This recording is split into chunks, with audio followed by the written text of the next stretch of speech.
Yay. Welcome to the last but not least. I don't want to say last, but I wanted to make an intention that today is the last code for my promise to self, and it is called humility. So of course, it is not like what is the first one, what is the last one, but for us to journey in Sacred Heart Valley in the community, this code literally is the final code. So the 12. So there are 12 codes altogether as a virtual of personal development, and also this virtual I see as the leadership virtual. And another word for GOTC, Guardians of the Coast, is called my promise to self. So today we have Andrea Siri Prem, that is here with me co-hosting this beautiful last code of my promise to self. And I am honored to invite her, and she said yes to come on board. I was like, yes, to come on board here with me to co-hosting this. So before I go ahead to talk about or open the field, I'd like Andrea, if you can introduce yourself to our community, because we have not seen much of you. So there you go. If you can connect to us by introducing you, and who are you and what do you do? And then we go on from there. Yeah, lovely. Thank you, Lilian. Yeah, I felt very honored that you asked me. So it's a pleasure to be here. Yeah, I'm Andrea Prem. I live in Germany. I've been on my spiritual path also for some decades now, and started with yoga, and then we went into personal development and other stuff until finally I found GOTC. Yeah. And yeah, and then we're coming like straight to the topic of humility. For me, it has got two sides. It's one is like not feeling like better than anybody else. But for me, if you flip the coin, it's also not getting into comparisonitis and thinking I'm not as good as the other ones. And this is my biggest struggle, I admit, so I'm an expert for that. And this is why I didn't show up so much, because of my kind of felt, perceived, program, whatever, inability to see what the others do. Yeah, to have this special magic, whatever qualification, talent, gift. And so I thought, there is not so much that I can really give to the group. So thank you for allowing me to share something here with you.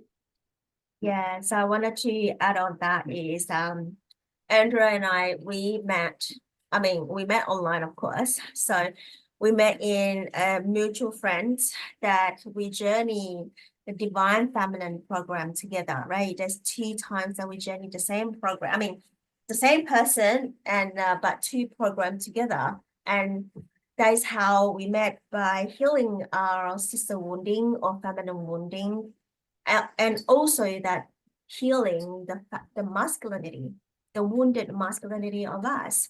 So I feel that today it definitely will have this connection with this humility to bring into neutral, to bring into balance, and also bring into the harmonious way of how we experiencing and seeing, feeling, and also this bring into this neutral, the 0 point.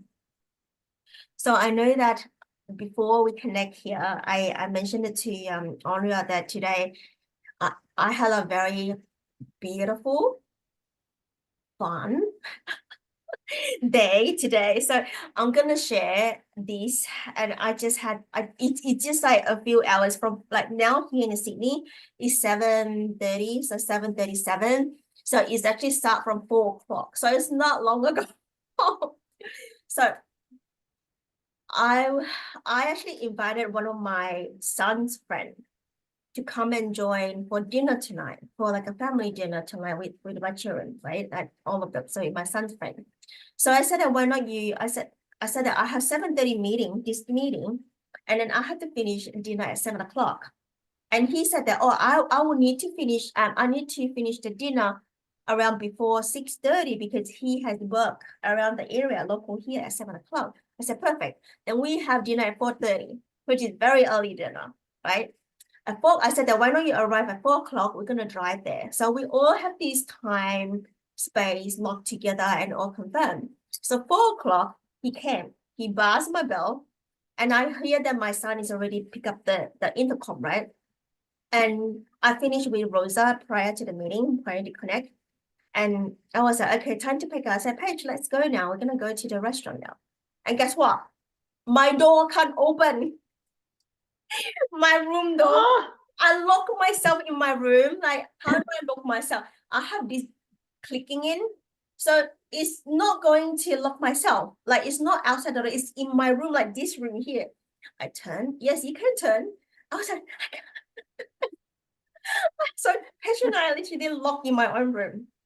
So the boy came, right? The boy called Bailey came. He walked outside where my park is. So I stay in an apartment. So I have a little bit of on the ground floor, there's a compound. So the garden, a little bit of garden. He undo the sliding door, you know, they screened, undo it, the whole thing down. He climbed over my window and then go to the room. So my boy, he is on the other side, he's on this side. So they tried the boy technique, you know, they're high school. So they have those like whatever technique they do, they use the car, they use everything, right? To slot the door, whatever they do. So I'm sitting right here. I couldn't do anything, right? So I sat here. I was just contemplating. I was like, why this is happening? Right? I was like, why this is happening? And I was like, should I do anything? I was like, there's nothing I can do. So I just sat there for like half an hour. After half an hour, the door opened. Obviously, the thing, whatever you call it, is open and become like a big hole on the door now. But the thing is that it's unlocked in half an hour. And in the meantime, I actually called the restaurant. I said that we're not going to go to the restaurant anymore because I don't know when I'm going to come because I locked myself in my own room, right? So I called off that. So when on the way to driving to a restaurant and see in the restaurant the kid play in the playground, and I was like, I felt really strange, and I felt someone is playing with me. So it's just like I sit here, I didn't do anything. I just witness, I just see and oversee that individual people. Like I know it's my son, my son's friend, and then even the page is there, right? Individuals have their own role to play. They just do it themselves.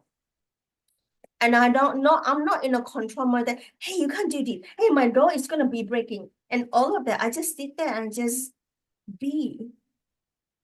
And why am I explaining this? Just bringing to a metaphoric of spiritual world is everybody have their own path. Everybody have their own role to play. And everybody have their own journey and also their meeting of people along the way. So for me to see this, it's just like I am so humble and I do not get angry at all. And I was like, normally along the way, I should become angry, right? But I wasn't. I was just sitting there and I just see everybody have their own role, their own path. And this huge awareness in me that this is humility. You literally just feeling this compassion, weakness of individual. There's no pushing.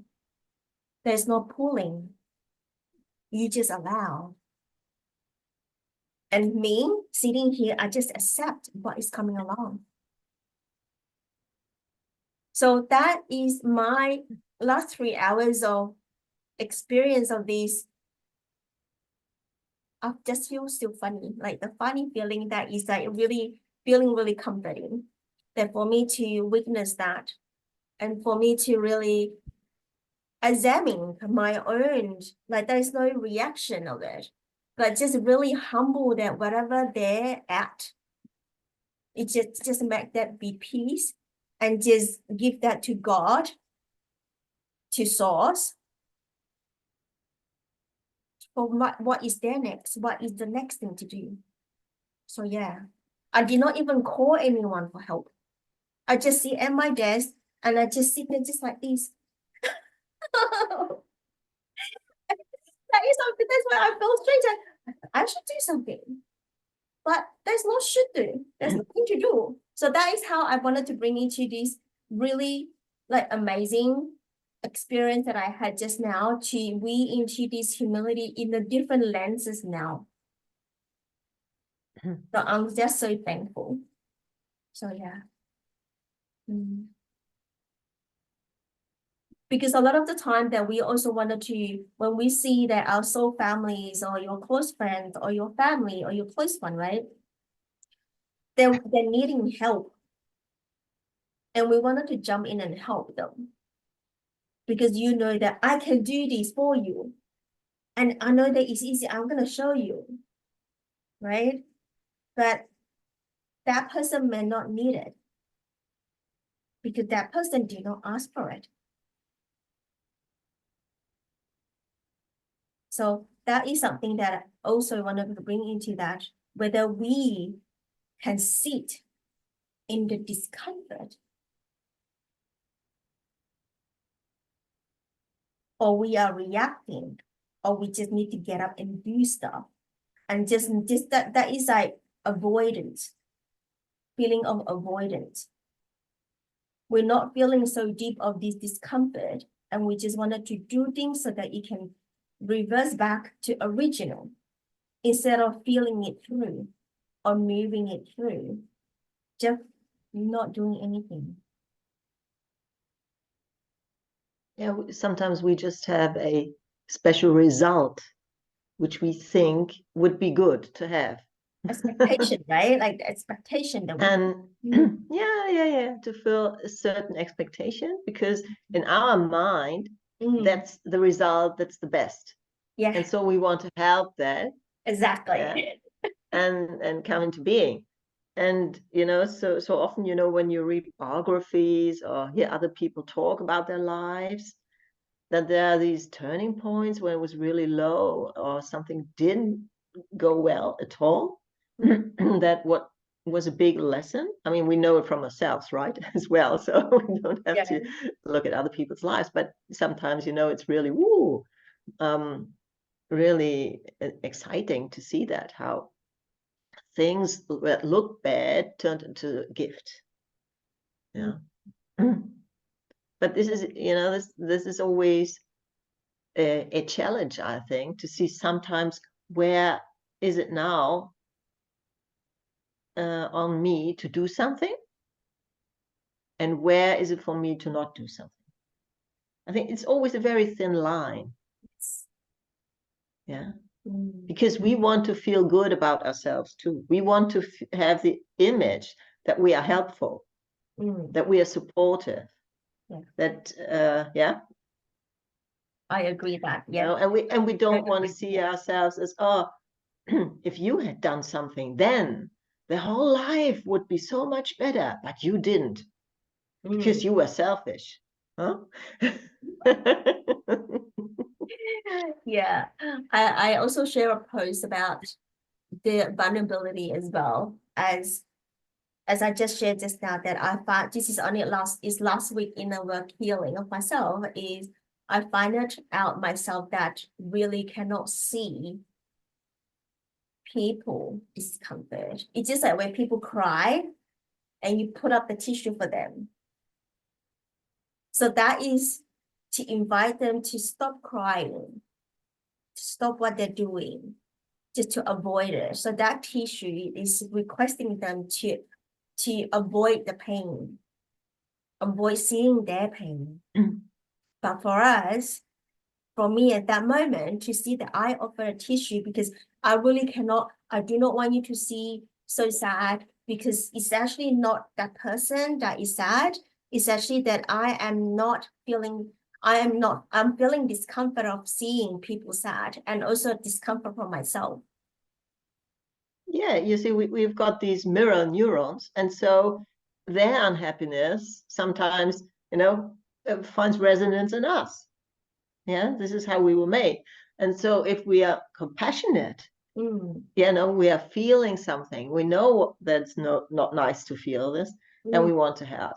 And by the way, I think just giving something a tissue so that it can dry the tears doesn't necessarily, to me, mean that we want them to stop crying. But sometimes they just need to cry more, they need to, that's tears, Physical, yes, of course. Physical, yes. somewhere or blow the nose and so on, and continue. And so I think it's just sometimes just a support for them to release something. Yeah. Yeah.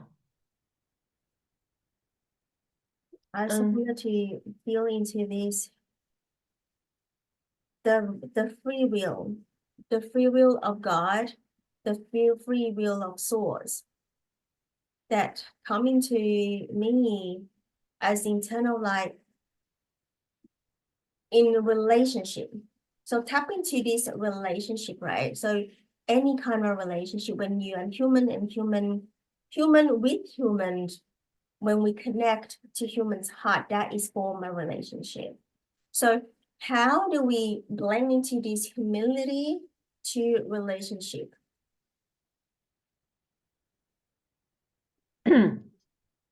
For me, humility sees this, what you said, humans, which starts with HUM, has the same, for me, root. So when we allow ourselves to see us humans as being kind of similar or one, and we get out of the separation and more into unity and community, because we focus more on what we have in common instead of focusing on what separates us. Then it's easier for us to form relationships and to have good relationships.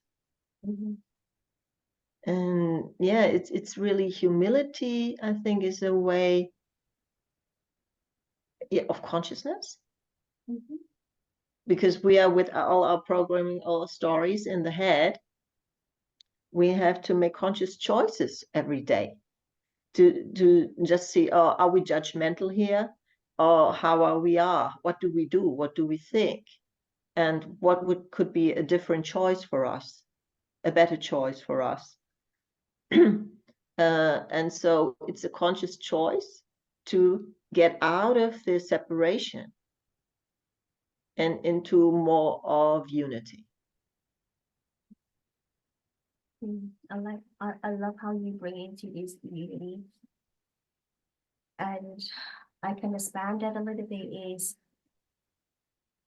by tapping into a relationship, by recognizing one's limitations and also accepting of self-limitation as well, and submitting all of these submitting this control to God, to source, instead of self-controlling or control others. Recognizing one person's limitation is not an ego or judgment here, but it just allowed that to know that at that moment, ourselves and that person or the other half of it, it is the right moment as in there, as it is perfect as it is. So that when we recognize that, we literally do not have this resentment, and we do not have this, sort of like judgment, and we said that judgment, and also ego from our mind and our thoughts. And we just release and letting go of this control of self, especially, and expectation. For me, humility is also connected to self-love. the more I can love and accept myself, with all the aspects I'm aware of. Yeah. And the easier it is for me to also accept others. And if I see something in them, to see, okay, where do I have this, instead of blaming them for anything. Yeah. But looking for, okay, where I'm the same as they are. But I think really the root for me is the relationship that we have with ourselves. Definitely starting with ourselves and then reflect from within to without, which is internal world, to the external world, right? Yeah. Yeah, I really love the last quote, because it bring me, because this year, this is the complete one. So this is the second wheel, second time or second year that I journey on this wheel. So every single, when I first journeyed this wheel, when I knew, or when I stepped into Guardians of the Code on the website, as an initiate, my promise to self is the first thing that attracted me, because I know that by journey this virtual, my promise to self, these are all the inner work that we have to unpeel and reparent, break down and break through. And the wheel is just turning itself. And from the first year, I did not do like number 1, number 2, number 3, number 4. In fact, there is no 1, 2, 3, 4. But I just accordingly, so that it's sort of like in terms of like reorganization of the event and community is clear and be focused in this way. So the first year I organize it as, when we have gathering or we had triad meetings, I will bring into this virtue for us to pay attention to it. So I flesh out the 12 of this virtue, and then we will select 1 or 2 that is closest to our heart as a focus for the month. So there is no pointing fingers at that, oh, Andrea, you're going to do this, Lilian, you're going to do this. No, it's just when you see this, you will know that what is coming out, showing through out to you, or just like something calling you. It doesn't matter how many of it, but the commitment is definitely there. So set an intention and commit. And it is not that you sit there and say that, oh, today I'm journeying honor. What is honor now? It doesn't really work this way. It's always concurrently working with your life. All this virtue is a self-reflection tool. It's self-reflection to, and then go forward. It's just like, the wheel turn backward, go forward. So that this vehicle, which is us as a body, is our vehicle, can move forward by moving through it, by experiencing it. That is the first year that of my realization of this wheel, of these. I know there's a lot of name for this, like the wheels, my promise to self, the by virtue. It's all the same thing, but in different dynamic. I have used it in different dynamic of this, and it's just really profound, and it's always lifted myself. And when I said lifted, it's literally look at you myself and peeling off, doing inner work, and you will lift it, and your awareness is just limitless. So we are going into this, the final one today, and the next round is coming along, and is going to be a very different energies for this, my promise to self. So I will be sharing a little bit more. Let me see when it's tonight or tomorrow, whatever I feel. I have so much I wanted to write on my Facebook because there's a lot of feeling and knowledge that's coming in through that I wanted to share and post it out to all of you. And for me, that coming to whenever I'm driving, the word that coming through for the next round of it, of this my promise to self, is inner ecology and outer ecology. The word ecology coming in. I was like, ooh, ecology, science, coming into science, but also, of course, into environmental. And that is also our life. Just like how you, Me, yeah. for me, ecology doesn't sound like science. For me, ecology is, it's nature, it's our connection to nature. And we as a part of nature. Yeah, this is because we are part of the nature and we So it's life. anatomy, Yeah. right? Anatomy, biology. Oh, the word coming to is bioecology. I love the word. It's bioecology. So it's bioecology evolution. Well, I'm getting bigger now. Bioeco evolution. So it is your first, is this your first one, Andrea, right? Or this is the first journey. So if you're willing to journey for the next 12 months, which is every single month, we're going to have this, we're just bringing it into this reflecting and journey in terms of this through nature. It's going to be uplifting. I know that it's going to be uplifting and I can't wait. I can't wait. So that I feel complete. How do you feel into that?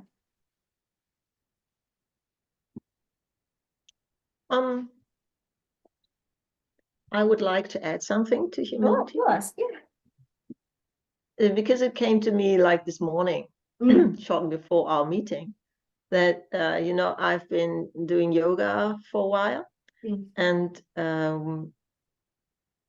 during our teacher training, we learned some principles. And these principles are always the teacher is also the student. So when you're teaching in a class, it's not that you are just there to tell them what to do and how to do it and stuff like that, but it's also to learn from them. Yeah, and this is a really a big point in it for me in humility. And it's also that if you are a teacher, you're on your path, it just means you're a little further maybe on the path, that's all. And you always need a teacher. And because it's like in coaching, every coach needs a coach, because we have got these blind spots and we think we have figured it out, and this is just not the case. And and so we need a support on the way, and it's just so good to have this support and to accept this support. And so this is a very important aspect for me. Is never to think, oh, now as I've learned this and that, whatever, wherever. There's always so much more, and there's always so much more that I haven't seen, where I'm still blind, kind of, and where I would appreciate kind of guidance, kind of help. And this is a part of humility for me too, is receiving and giving help. So what you were sharing is literally that you are my puzzle, you are my piece, I'm your piece. Yeah, kind of. Yes. Yeah, so we are all pieces of puzzles, right? So when we form into this family together, we found the piece that is, just like I said, blind spot. We found the piece back.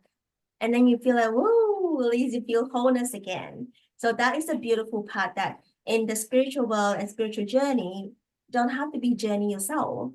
It's always coming up and sharing, coming up to show up. Because if you're not showing up, we don't know that piece is there, right? So now I know it's just like when you show up, right? It's just like, oh yes, I can relate, and I can feel the resonant coherence of the sharing. Just like today in Rosa's workshop, her sister joined, and he actually, when she shared, not the content, but the way that she shared, it recalled me back of the memory that I have lost. That is so important. So that is also that, there's no, just like you said, there's no teacher, there's no student, we all the same, but when we together, that piece of puzzle coming back to home. Yeah. So that is really beautiful. So yeah, thank you for bringing this through. It is really, really important part of it, and it's very related to what I'm experiencing today. Thank you so much. Yeah, thank you. I think Paige thinks it's complete now, and so we are complete. Oh my God, all right. Alrighty, do you feel complete now, Andrea? Do you have more to share? I wanted to ask you a question, the last question. How do you feel this my promise to self? My promise to self is always used to be, I said, not is, but is always a yes and a no. It is a yes, I want to have more awareness, I want to become a better person, blah, blah, blah, what we want to have in our life, grow. And then there's this little aspect of me that doesn't want to. And it says, oh, it's going to be so painful or whatever, you know. Whereas I know, yeah, it would be good. And then I say, but not now. Oh, that is your polarity that is playing with you. Of course, that's a polarity. I mean, that would, I mean, our lives, we are polarity. Like in the body, we are polarity. You know, it's just so interesting, I think, when you are aware of this polarity. It's difficult in life when you're not aware of it. Definitely. When you're aware, then you can look at it, and if you decide to, then you can change. But if you're not aware, then you're just a victim of circumstances. What if you're aware and you're reluctant to change? Then it's a conscious process. If I'm aware of my reluctance, then I can go deeper into the question, why am I reluctant? And do I want to continue to be reluctant? And then sometimes make changes and say, no, this time I don't want to be reluctant. I try the other thing. Yeah. And it's the first thing, as I say, is polarity. When this question comes up, when I promised myself. And the other one is perfectionism. When I say, oh, I don't want to promise this to myself, just in case that 1 minute in 1 year, I'm not going to keep that promise, then I'm bad. And so the key here for me is always to say, yes, I promise this to myself. And if I fail, then I try again. Because it's a part of the process, is failing. Because we're no robots. We are humans, and life happens. And then sometimes we fail. Sometimes we don't respond in the loving, patient, compassionate way, you know, we always want to respond. But then we're triggered by something, and then we react. And then we think, oh, I shouldn't have, blah, blah, done, said, whatever, this. Yeah, happens.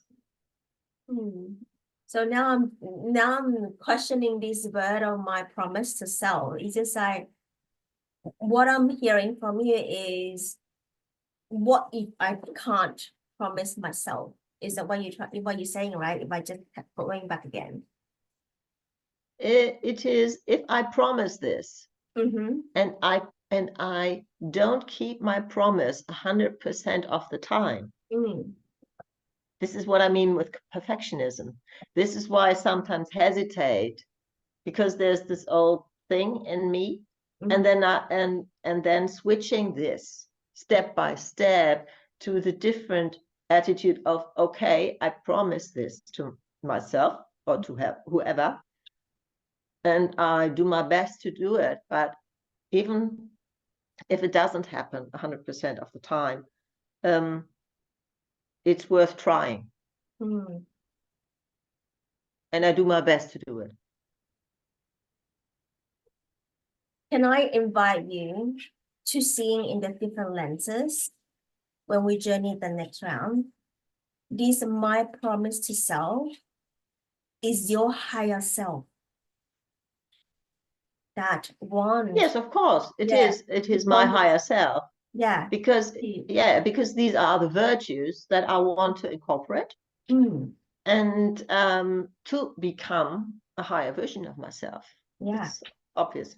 Yeah, it's Yeah. just like come and meet me here.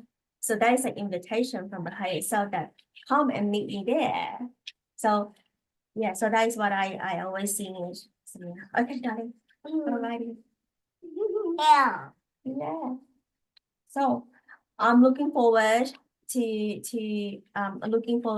journey with you again with the next 12 months of my promise to self and see that how am I gonna, I don't know what's coming through yet, but I know the wording can come through. But let's see. I'm excited.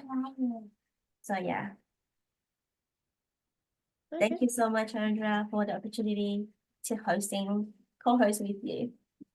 Thank you, Lilian. Learn a lot It was more. a pleasure. Thank you.